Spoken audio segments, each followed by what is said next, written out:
Bismillahirrahmanirrahim. Assalamu alaikum. Dear students, in our previous lecture, we learned what are request objects and response objects, and we learned about global.asa file. Today, we are going to study application object, its different collections and method properties. Application object को जानने से पहले हम ये जानेंगे कि what is application. अगर हम डिफरेंट लैंग्वेजेस की बात करें तो एप्लीकेशन आमतौर पे एक सिंगल एग्जीक्यूटेबल फ़ाइल होती है जिसके अंदर बहुत से डिफरेंट फंक्शंस होते हैं। यानी हमने किसी भी लैंग्वेज में अगर हमने कोई कोडिंग की और उसका जो कोड एक कंप्लीट कोड बना लिया जो कि डिफरेंट फंक्शंस पे कंसिस्ट कर रहा था, तो वो एक ख़ास जो है वो काम सर अंजाम देगा, तो वो हम कह सकते हैं कि हमने एक एप्लीकेशन डेवलप की है।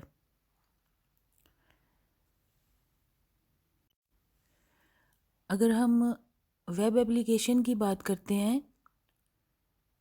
तो एक वेब के ऊपर एप्लीकेशन क्या होती है, डिफरेंट ASP फाइल्स का ग्रुप जो किसी एक डायरेक्टरी में हम रख देते हैं, उसमें वो डायरेक्टरी भी शामिल है, उसकी फ़ाइलें भी शामिल है और आगे कोई सब डायरेक्टरी बनाई है वो भी उसी में शामिल है, तो हम कहेंगे कि हमने एक वेब एप्लीकेशन डेवलप की है। दोबारा रिपीट करती हूँ कि web application may be a group of ASP files within a single directory including any subdirectories.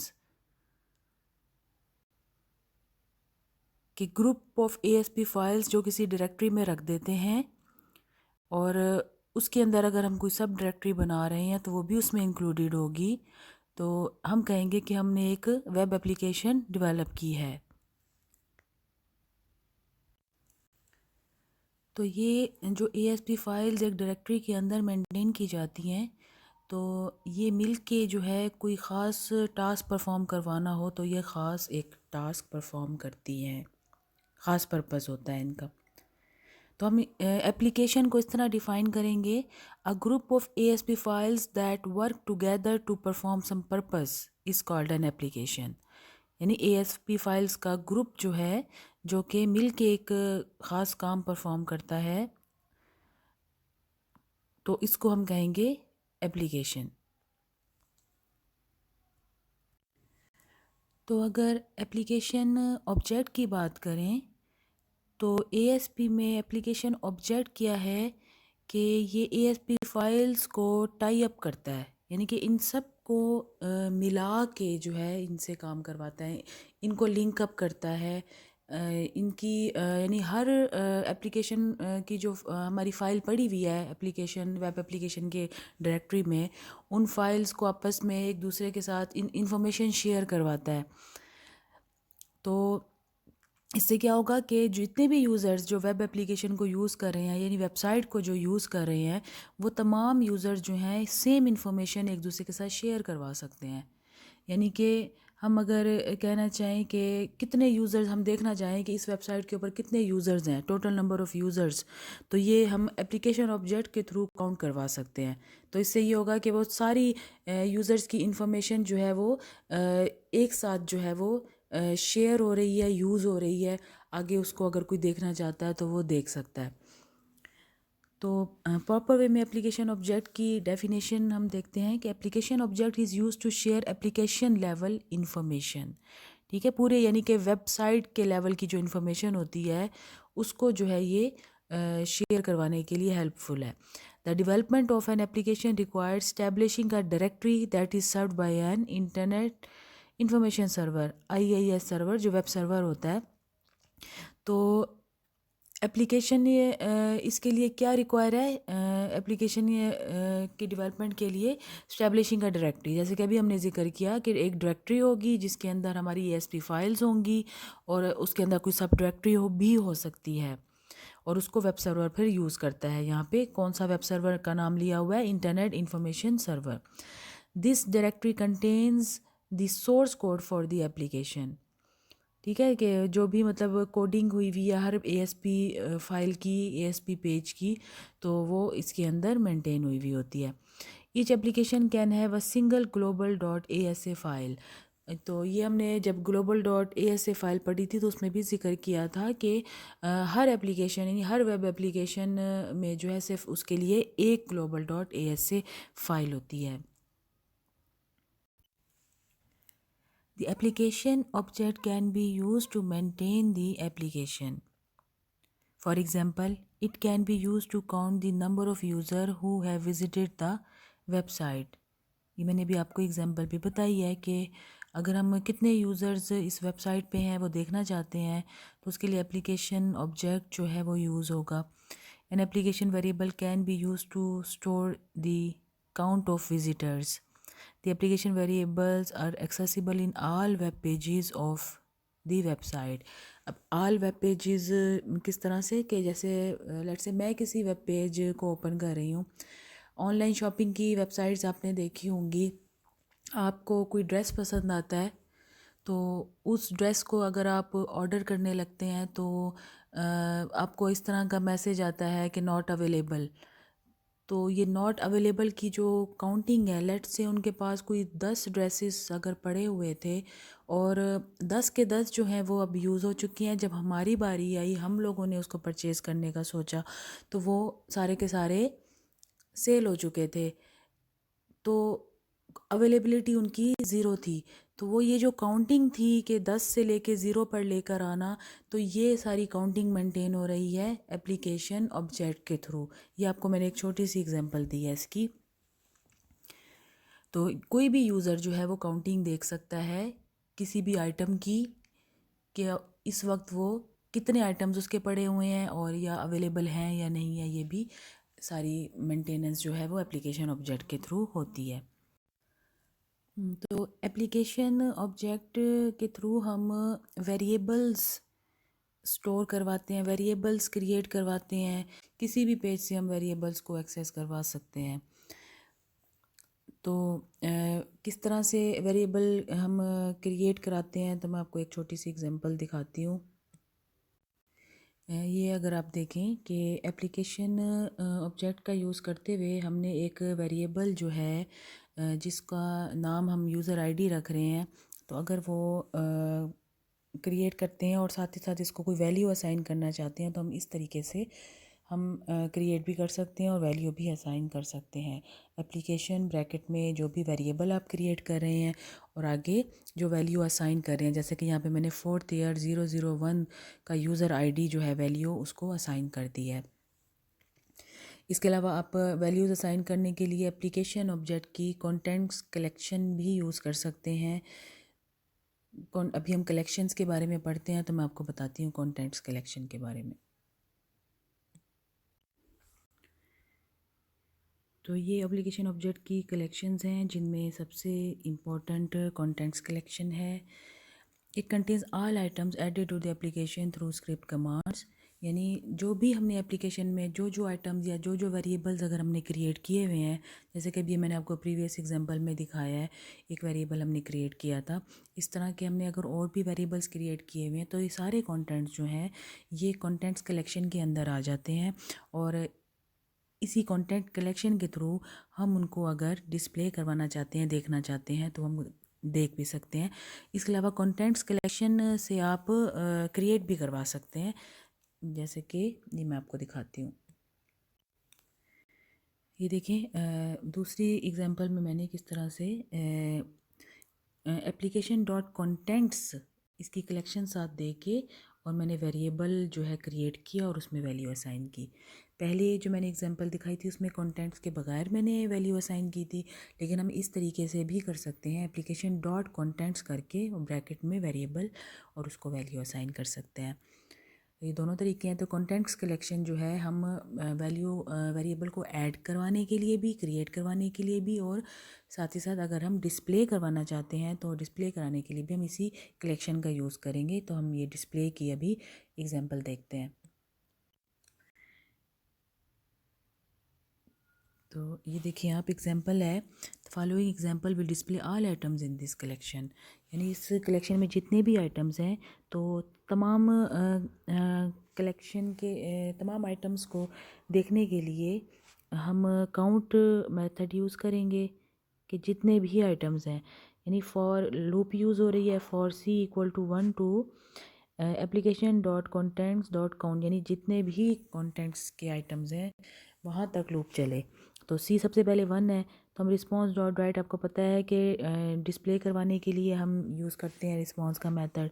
तो सी में इस वक्त जो कि ये सी वेरिएबल हम यूज़ कर रहे हैं और सी वेरिएबल में इस वक्त 1 है, तो यहाँ पे 1 आएगा, 1 इक्वल टू और एप्लीकेशन डॉट कंटेंट्स ऑफ 1, यानी कि जो पहले इंडेक्स पे जो भी कंटेंट्स पड़े हुए हैं वो उनको दिखा देगा, उनकी वैल्यू दिखा देगा।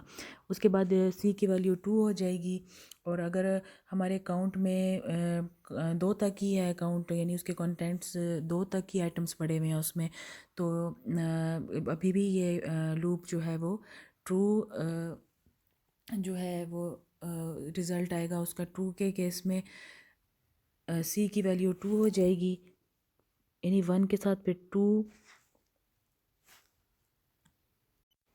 इक्वल टू, और जो भी एप्लीकेशन डॉट कॉन्टेंट्स के सेकंड इंडेक्स में जो भी कॉन्टेंट्स पड़े हैं, तो इस तरह से आउटपुट जो है वो डिस्प्ले होगी। फिर सी की वैल्यू 3 हो जाएगी, लेकिन काउंट जो कि 2 तक था तो वैल्यू जो है वो उसको लूप को फॉल्स कर देगा और फिर लूप से एग्ज़िट कर जाएगा। तो ये लूप तो आपको यूज़ करनी आती है, एएसपी में भी आपने और वीबी स्क्रिप्ट में भी आपने लूप्स के बारे में पढ़ा है। इसका सिंटैक्स हर जगह जो है वो डिफरेंट होता है हर लैंग्वेज में। तो लूप के डिटेल में हम लोग नहीं जाएंगे, हम सिर्फ इस चीज़ को देखेंगे कि अगर हम कंटेंट्स कलेक्शन का यूज़ करते हैं और उसकी आइटम्स को देखना चाहते हैं तो उसके लिए ये कोड जो है हम यूज़ कर सकते हैं। एप्लीकेशन ऑब्जेक्ट की एक और इम्पोर्टेंस ये बताती जाऊँ कि अगर आप कोई भी इंफॉर्मेशन किसी एक जगह पे चेंज करते हैं तो वो चेंजेस जो हैं वो तमाम पेजेस के ऊपर रिफ्लेक्ट होंगे। यानी एप्लीकेशन ऑब्जेक्ट का यूज़ करते हुए इसके वेरिएबल्स में अगर आप तब्दीली करते हैं, एप्लीकेशन ऑब्जेक्ट के वेरिएबल्स में तब्दीली करते हैं, चेंजेस करते हैं किसी एक पेज के अंदर, तो वो तमाम पेजेस में उसकी चेंजेस जो हैं वो रिफ्लेक्ट होंगी। जैसा कि मैंने आपको भी एग्जांपल बताई थी कि अगर कोई आइटम अगर हमने परचेज़ कर लिया है तो लेट्स से कि 5 आइटम्स अवेलेबल थे, हम कोई चीज़ परचेज़ करने जा रहे हैं, उसके 5 आइटम्स अवेलेबल थे और 5 में से हमने एक आइटम परचेज़ कर लिया तो उसकी काउंटिंग 4 हो गई और वो 4 जो है तमाम पेजेस में जो है वो नज़र आएगी। ठीक है, इसके बाद देखें दूसरी कलेक्शन है स्टैटिक ऑब्जेक्ट्स की collection. It contains all objects added to the application with the object tag, यानी ऑब्जेक्ट टैग जो HTML का टैग है, इस टैग का यूज़ करते हुए जितने भी ऑब्जेक्ट्स ऐड किए गए हैं वो तमाम ऑब्जेक्ट्स जो है वो ये कलेक्शन अपने पास रखती है। उन ऑब्जेक्ट्स को भी अगर हम देखना चाहते हैं तो ये बिल्कुल उसी तरह ये आप लूप लगा के ऑब्जेक्ट्स को देख सकते हैं। उसके बाद एप्लीकेशन ऑब्जेक्ट के मेथड्स की बात आती है। Some important methods of application object are as follows. तो सबसे पहले है contents dot remove. Contents dot remove का मेथड क्या करता है? It is use to delete an item from the contents collection. Contents collection में अगर कोई आइटम उसको हम डिलीट करना चाहते हैं तो हम कंटेंट्स डॉट रिमूव का मेथड यूज़ करते हैं। इससे रिलेटेड एग्जांपल देखें, the following example will delete marks item. अगर कोई मार्क्स का आइटम था उसको हम डिलीट करवाना चाह रहे हैं। अगर हम अपनी प्रीवियस एग्जांपल देखें, यूज़र आईडी हम यहाँ पे दे सकते हैं, जो हमने यूज़र आईडी क्रिएट किया था, तो हम उसको भी इस तरह से contents application dot contents dot remove और आगे यूज़र आईडी यहाँ पे मार्क्स दिया हुआ है, तो कोई भी आइटम हमने रिमूव करना है तो रिमूव का मेथड यूज़ करके हम उसको रिमूव कर सकते हैं। सेकंड है contents dot remove all, it is used to delete all items from the contents collection, यानी तमाम के तमाम आइटम जो contents की collection में मौजूद हैं उन सबको इस मेथड से रिमूव ऑल के मेथड से हम रिमूव कर सकते हैं। Application dot content dot remove all, कोई पैरामीटर पास नहीं होगा क्योंकि सारे के सारे हम डिलीट कर रहे हैं। उसके बाद देखें नेक्स्ट मेथड है लॉक का method. It prevents other users from modifying application object properties. ठीक है कि बाज़ औक़ात ऐसा होता है कि एक ही वेबसाइट पे बहुत सारे यूज़र्स एट अ टाइम जो हैं वो एंटर हुए हुए हैं, तो तमाम लोग जो हैं वो एक ही वक्त में, जैसे हम उसी की एग्जांपल लेंगे अपने आइटम परचेज़ के लिए कि तमाम यूज़र्स एक ही आइटम को अगर परचेज़ करना चाहते हैं तो ऐसा ना हो सके। एक वक्त में एक यूज़र जो है उसको अगर क्लिक कर देता है और उसने ऐड टू कार्ट कर दिया, लेट से कार्ट में डाल दिया, तो अब दूसरे यूज़र, अगर वो आखिरी आइटम बचा हुआ था तो जो दूसरे यूज़र्स होंगे वो उसको कार्ट में ऐड ना कर सकें, उनको जो है अनअवेलेबल नज़र आए। तो क्या होगा कि इसका लॉक का मेथड उसके बिहाइंड यूज़ हुआ होगा। लॉक मेथड से ये होगा कि एक यूज़र जो है वो मॉडिफाई कर ले और फिर जो है वो उसको अनलॉक कर दे। कौन से मेथड से? अनलॉक के मेथड से। इसको हम रीड कर लेते हैं। It prevents other users from modifying application object properties. It insures that one user can modify application variables at a time. Following example will lock the application. Application dot lock, ये आप लिख लेंगे और उससे आपका जो है एप्लीकेशन वो लॉक हो जाएगी। उसके बाद अनलॉक का मेथड भी उसी तरह, एप्लीकेशन डॉट अनलॉक। जब आप अनलॉक कर देंगे तो किसी स्पेसिफिक यूज़र के लिए वो अनलॉक हो जाएगी। जिसने भी सबसे पहले उसको कार्ट में डाल दिया तो बाकियों के लिए वो लॉक हो जाएगी।